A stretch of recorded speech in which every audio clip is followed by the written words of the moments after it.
If we're going to say I love Jesus, think about that just for a moment. That should be self-explanatory. Nobody needs to explain that to you, right? So I want you to sing that so that people know that you love Jesus, right? Black churches in Chicago, birthplace of modern gospel traditions, weigh how to tailor the musical selections to fit both the congregation and the mission. Robert Wooten has a foot firmly planted in both modern and traditional gospel music. Twice a month, Wooten Jr. leads the choir and band at both churches, first at the 7:30 a.m. services at Trinity, followed by the 11 a.m. services at Beth Eden.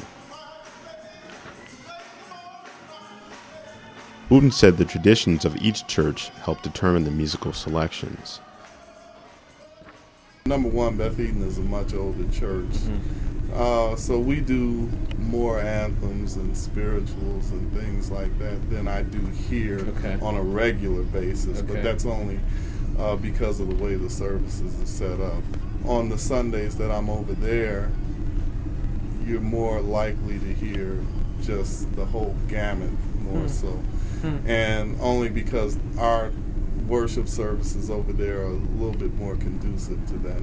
And the thing about a mega church is that you can really have different type congregations meeting, but generally speaking, people start coming to church when they're looking for some type of resolve, some type of uplifting, something that's going to lift them up from whatever situations they face.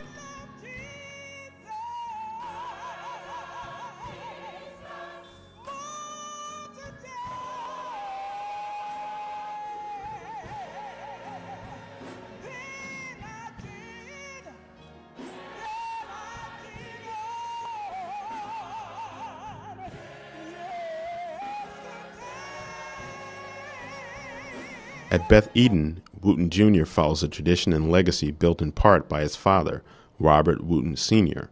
Along with Thomas Dorsey at Pilgrim Baptist Church in Bronzeville, Wooten Sr. was influential in expanding the sounds of black gospel. Elements of blues vocal traditions and some instrumentation created a style divergent from traditional spirituals. Oh, I'm sure it certainly enhanced. Anybody who came here, they knew Beth Eden was noted for its music, good music. Because gospel music was on the bottom shelf for many years. There were some of our churches that would not even accept gospel music in their church when it first came out.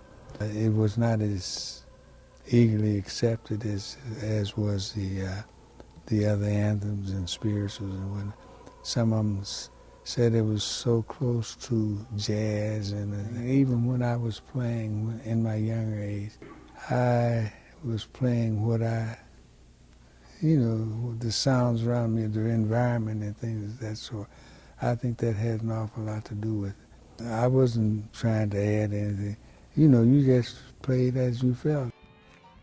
For Wooten Jr.'s tradition at Trinity, he makes sure the focus is on ceremony and not on the performance.